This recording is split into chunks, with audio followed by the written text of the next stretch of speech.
20 организации от различни сектори се обявиха срещу приетият на първо четене закон за контрол на цените на основни стоки и услуги. Защо? Питаме сега Мариана Кукушева, която е председател на Националния браншови съюз на хлебарите и сладкарите. Здравейте и добре дошли.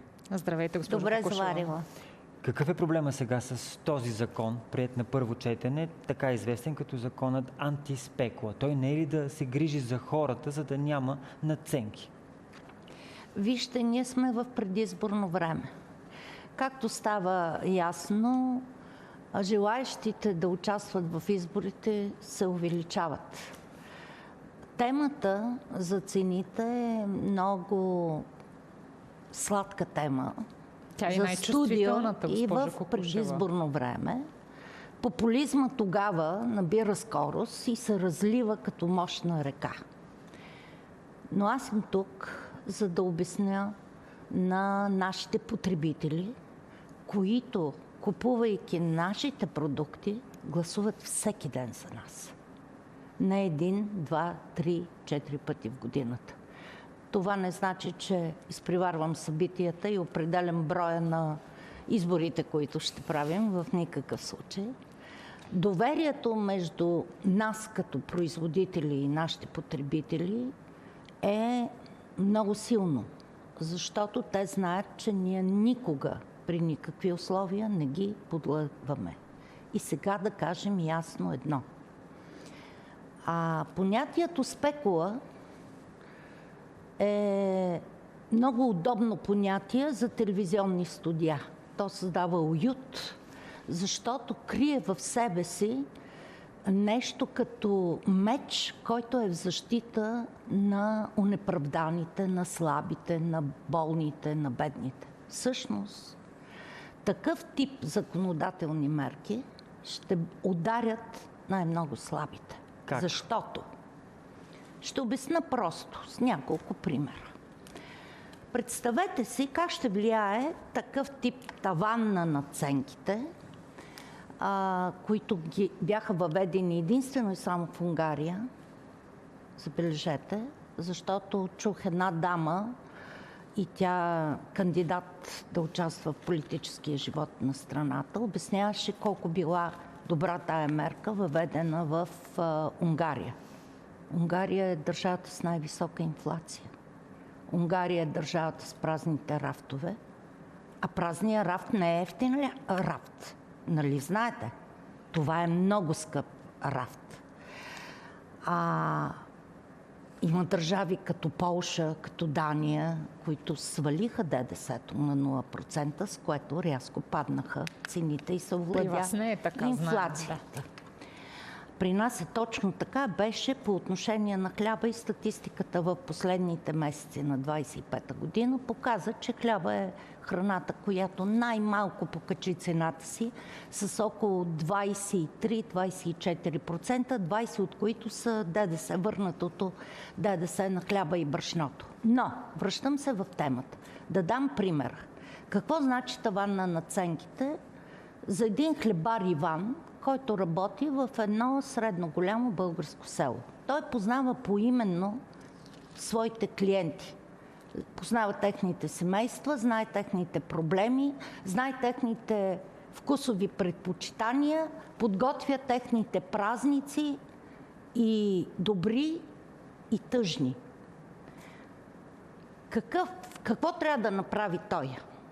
Той има два изхода пред себе си. Ако му сложат таван на надценката.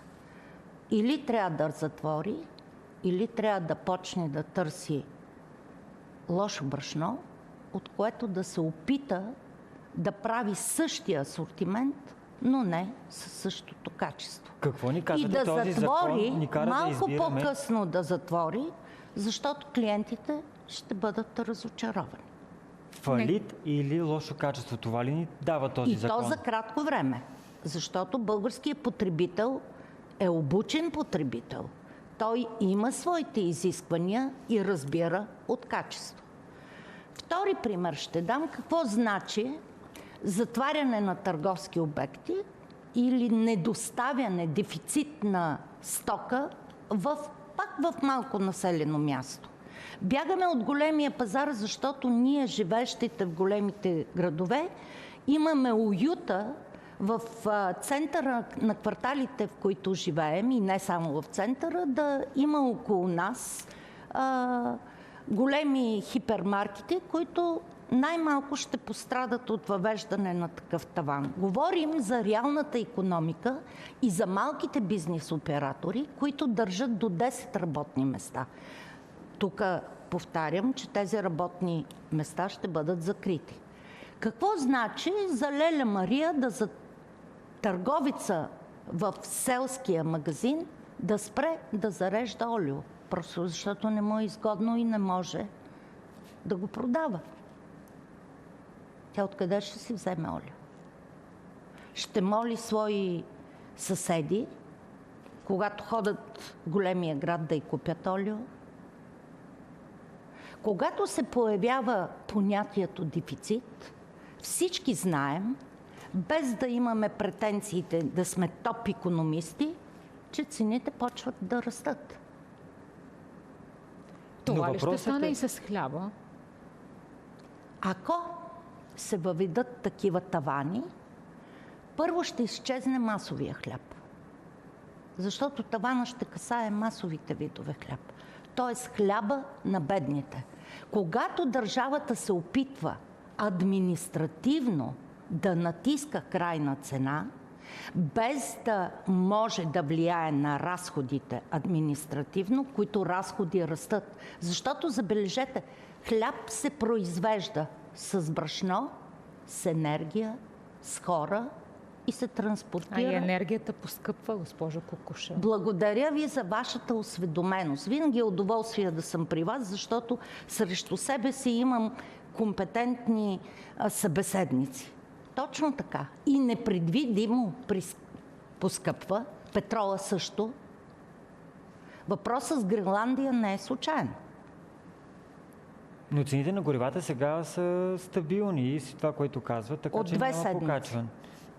Последният месец, това, което чуваме, но въпросът е как производителите, госпожа Кукушева, ще докажат, че поскъпването е оправдано, за да може да няма такъв проблем и да не се налага да имаме такива тавани на надценките. Ние доказваме чрез официалната статистика, която касае целия европейски пазар и която доказва какво се случва в единствената държава, в която по този начин беше сложена таван на надценките. Унгария. Пълна изолация, наказателна процедура. Между другото, на хората нищо не им говори наказателна процедура. Уважаеми наши потребители и избиратели на политици, това значи яко бъркане в джоба в утрешния ден, за да платим санкциите. Ние не сме донор на европейската икономика. Ние консумираме част от средствата от европейския бюджет. При наказателни процедури такива средства спират да потичат към България.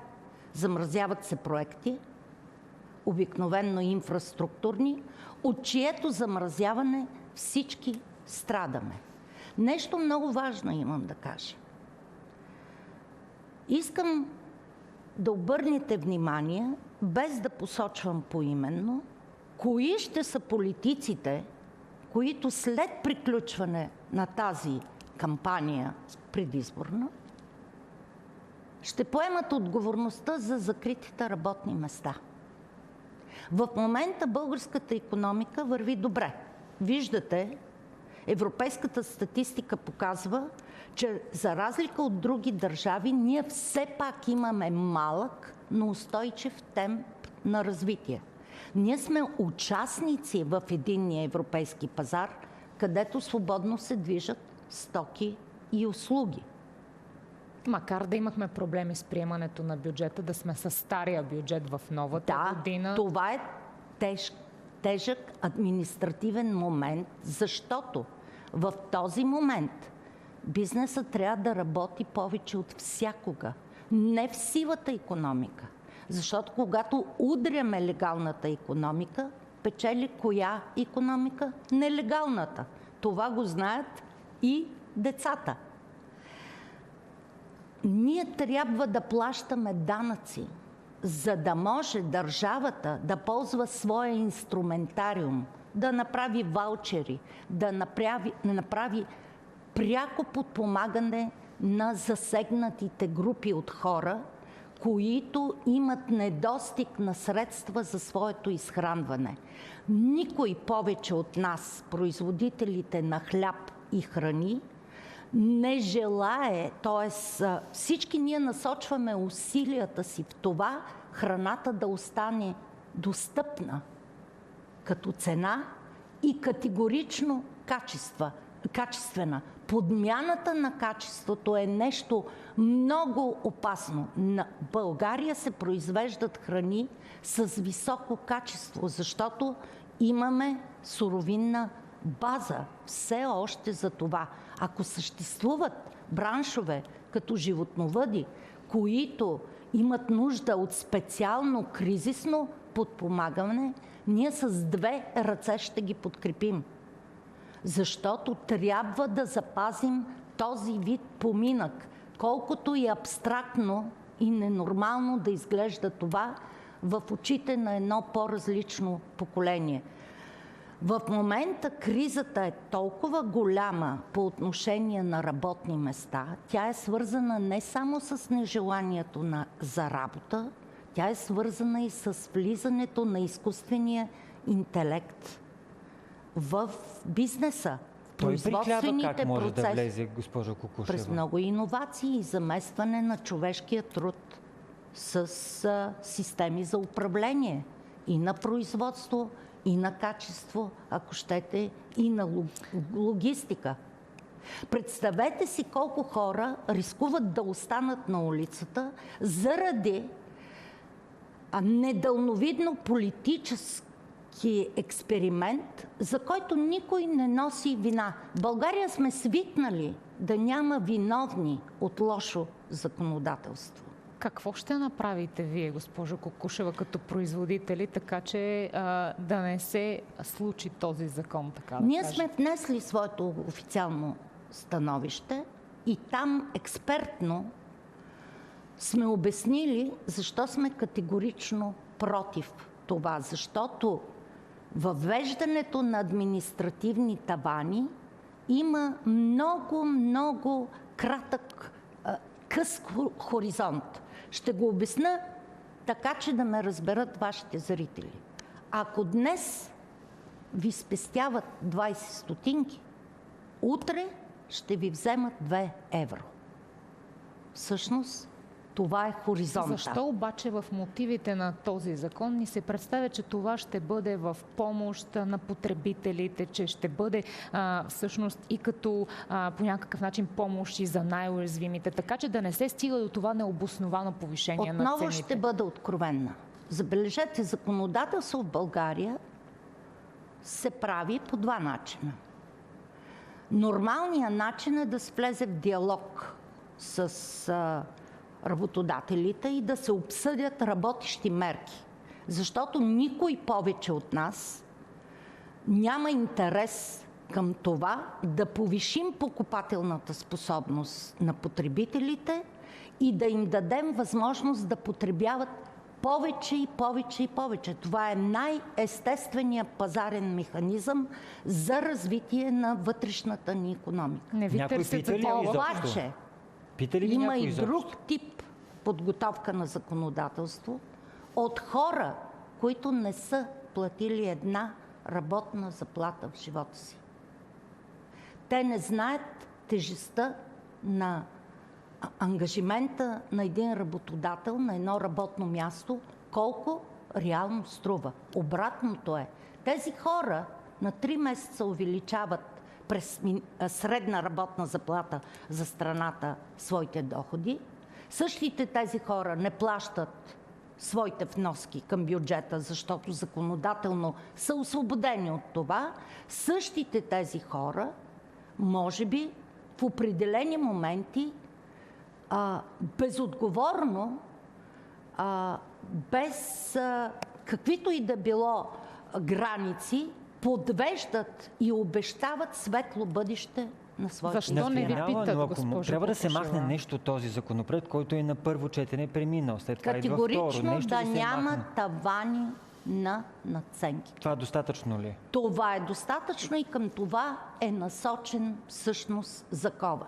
Защото появата на дефицит значи поява на черна борса. Аз съм от поколението, което е живяло в миналия век и помни какво значи да има стоки под рафта. Защо не се търси мнението на браншовите организации, госпожо Това е въпрос, Кукушева? който трябва да зададете. От тук нататък ще имате много предизборни студия. Попитайте ги директно. Ние не получихме отговор на това. Между другото, Не ви потърсих. лятото диалога беше по-интензивен и спря този законопроект. От коя страна беше по-интензивен? Откъде дойде тази интензивност? Кой го инициира? Интензивността обикновено идва от нас. Защото, пак ви казах, ние като производители на храни най-много пазим джоба на потребителя. Защото от една страна му осигуряваме средствата през пенсии и заплати, а от друга страна правим всичко възможно, за да издължим своите задължения към бюджета. Така, както трябва да бъде. И пак да повторя, хляба не се произвежда с лозунги и обещания. Това не е мое мнение. Говорим за реална икономика. Ще задаваме и ние тези въпроси. Те първо, госпожо Кукушева, много ви благодарим за този разговор. Аз също.